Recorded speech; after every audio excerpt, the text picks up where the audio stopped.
Kinfolk. I'm gonna give y'all just a quick update on the garden at Pop's crib. It's the backyard garden. So, damn, can I flip this joint? I don't think I can flip this joint, y'all. From this end, we got the marigolds. They're not doing extremely well this year, but we get enough to use. The collards, it's been raining like crazy, so I've been getting some attacks on those, but I had to hit them with a natural pesticide like humus and Damascus earth. That's a good combatant to get rid of natural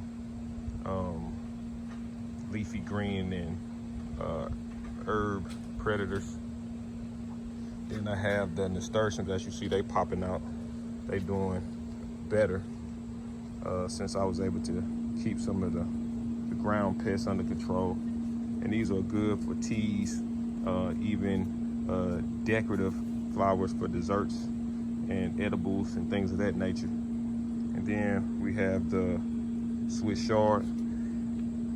I don't believe this is a rainbow variety this year. I think it's just, you know, a yellow or what have you. Then we got okra. Okra doing real good. This is one variety up top, the taller ones. And then we have a shorter, more bushy, robust variety that does real well too. I will update y'all with the names on these joints next time I do an update or a post. Then we got the cherry tomatoes. We got the mammoth jalapenos. We got the dill in the cut. We got the dill back in the cut over there. We got the German Queen tomatoes. As you see, they do real good. And my baby love to fry these green. You know, make real good air fried green tomatoes. Like I say, the okra. I can't remember the name of it right offhand, but it does real well. This is my other variety of tomato. It's just doing spectacular. But as you see, the shorter, more bushy variety. By the way, it's all organically grown, but it does. If I can get some of these leaves off the way. You see, it does real good. And I guess full sun, partial sun does good. Then my sunflower, it's about 6.5 feet tall. You see, it's doing this thing. Looking for the sun. And my pumpkins, I got them started early. So we're gonna do some pumpkins this fall. We're gonna do some pumpkins this fall. The elephant ears, of course. Another sunflower. It's coming. Banana plant. Got some pups. I'm gonna have to ask my sister what variety this is, but since the last post, you can see I got a pup here. Then I got another pup coming there. And since here in the Midwest, what I'm gonna do this fall is, as the leaves begin to shed and fall from the trees, I just make a huge leaf pile, and I'm just gonna pile the leaves up. And what I'll probably do is, well, I don't know yet. I don't know, I'm gonna figure it out. I'm gonna just kind of see how it go. It's doing real well in partial sun. It don't get full sun at all. Maybe 2 hours out the day, maybe 3, but it does real well.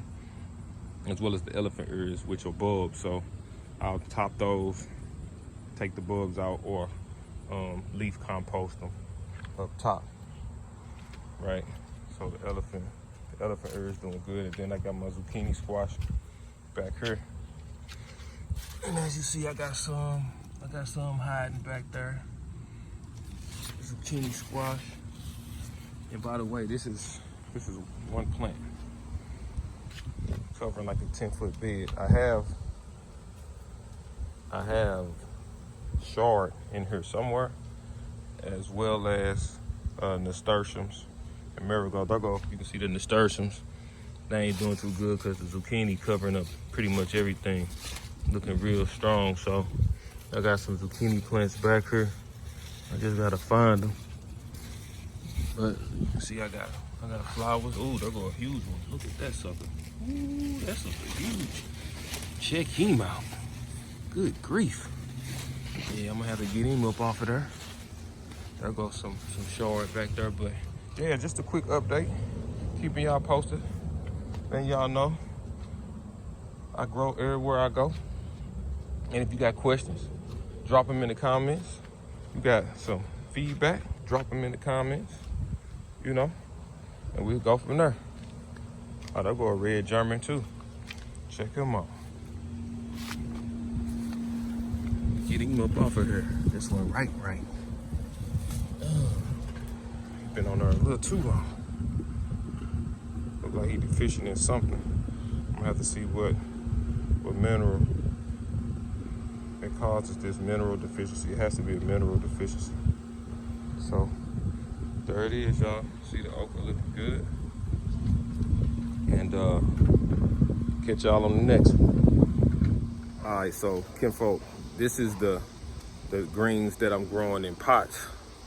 I'll be forgetting to show y'all this, but I think I make posts in regard. Well, I know I make posts in regards to the greens that I harvest, but I'm gonna show you the leafy greens that I grow in pots.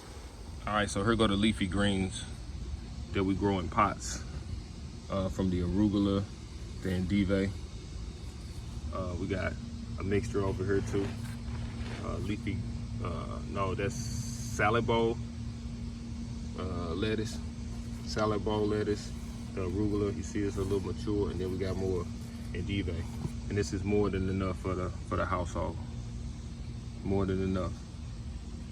Because you can add these to greens that you buy from the grocery store and add to your organic leafy greens if you know in the area where you don't have access to organic salad greens, then this is the best your best option. Just grow your own. And the reason we grow in pots is because it avoids the predators such as rabbits, squirrels, deer, raccoon, things of the nature, whatever you may have in your area, hogs. So if you grow it in pots, you can move these a whole lot easier. You can put them on your porch, you can put them in your backyard, you can put them on pallets, you can put them on balconies, patios, things of that nature. So there it is. I forgot that I don't often show the leafy greens, but here they are.